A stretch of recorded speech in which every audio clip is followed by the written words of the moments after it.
Hürmetli vatandaş, bugünkü leksiyalarımıza başlayımız. Leksiyada size Hacı Rosa Washington'dan sözdeyimiz. Hürmetli vatandaş, bugünkü leksiyalarımıza başlayımız. Leksiyada size Hacı Rosa Washington'dan sözdeyimiz. Bugünkü istağa 2020 yıl 5. ayının 20. günü. Haftaga çarşamba. Bugün vaziyetin gep alsak hürmetli vatandaş. Məxsus Tayvan doğrusunda programma bugün.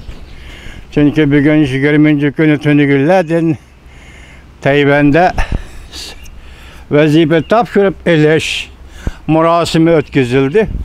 Bu murasim Amerika Koşmuş Ştatlarının Devlet İşlakatı Mike Pompeo reisi prezident sayınından Tayvan'da ikinci katım prezident bop saylanışı ve şu doğruda ötküzülgen murasimle tebrikname evetti.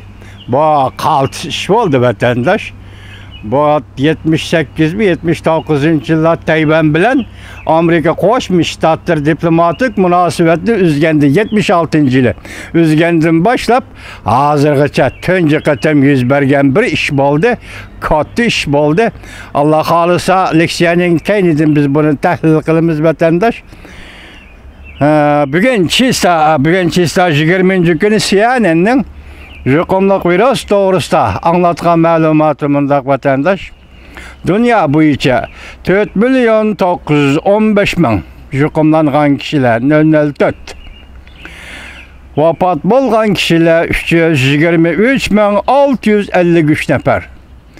Şundakla Amerika Koşmuş Ştatlar'da mesela jukumlanan kişiler 1 milyon 528 bin 661. Kesel virüs bile vafat bolgan kişiler 91.938 nefer. Biz en asaslık timi küçeğli hürmetlik vatandaş tarihta tünce katem Amerika Koşmuş Ştatlarının Devlet İşlakatı ve sayınbından vazifeye oturuşunu tebrikledi. Mavzuda haber 5. ayının 19. günü Dovitor biti ilan kılındı. Haber mındak başlandı. Bana kıstırıp olay desem, kıstırdığın neresi bombayı batışın kulağım gelip aldım, keçiren vatandaş. Devlet İşlakatı Mike Pompeo şehir vakti 5. ayının 19. günü bayanat ilan kılıp, Tayvan'ın prezidenti Tsai Ing-wen'nin vazifeye oturuşunu tebrikledi. Amerika ezelden tartıp Tayvan'ı dünyanın akılani küçü, şençilik şirikimizde qarab gelgenligini ta'kidledi. Devlet İşlakatı Mike Pompeo ve şundakla Tsai Ing-wen'nin rehberligi ostida Amerika Tayvan şeriklik münasebetinin yani hemkarlık münasebetinin davamlı yukarı örülüşüge, güllenişige işinediğanlığını bildirdi. Devlet İşlakatı Mike Pompeo'nun bayanata kartıp Tayvan Prezident Mahkemesi samimi rahmet etti. Tayvan Taşkı İşler Ministerliği mundak görsetti.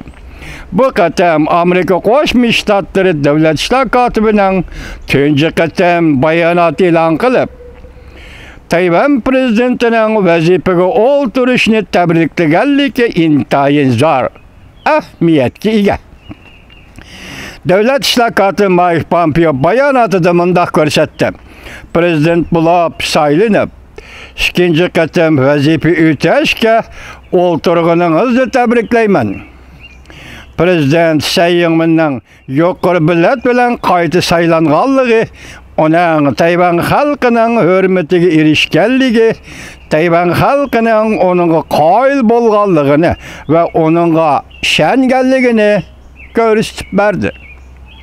Tsai Ing-wen'nin hayati küçkiga demokratik Tayvan'a rehberlik kılış gayreti ve kelgüsünün hatta Hindi Tinç Okyan hem de bütün dünyanın ölgüsüdür.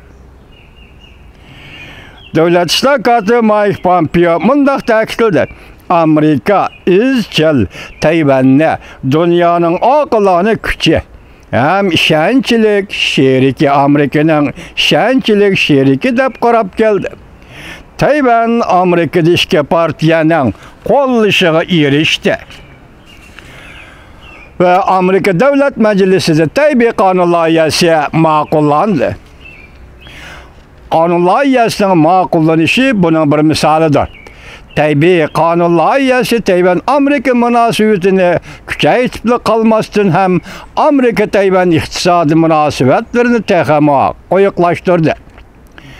Davlat ishlar katibi Mike Pompeo bayonotida mundaq ko'rsatdi. Amerika bilan Tayvanning Hind Tinch okeani rayonida o'rtaq kelgusi bor.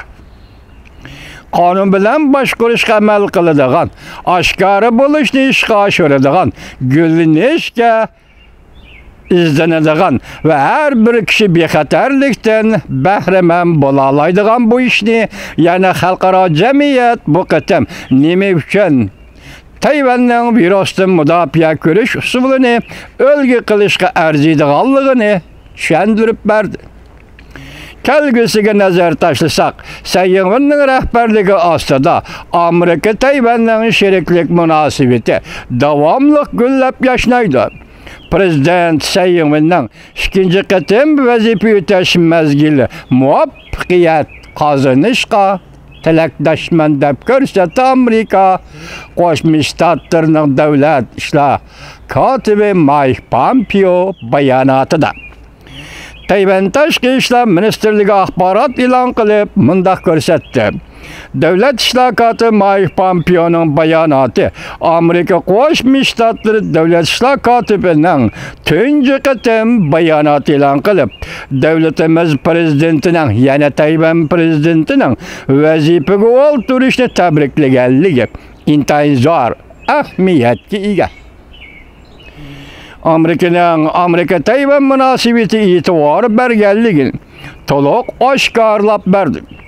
Tayvan demokratiyasini qo'llaydiganligini, Amerika Tayvan munosabatining yuqori darajada ishonchlik va do'stlik munosabati ekanligini isbotlab berdi.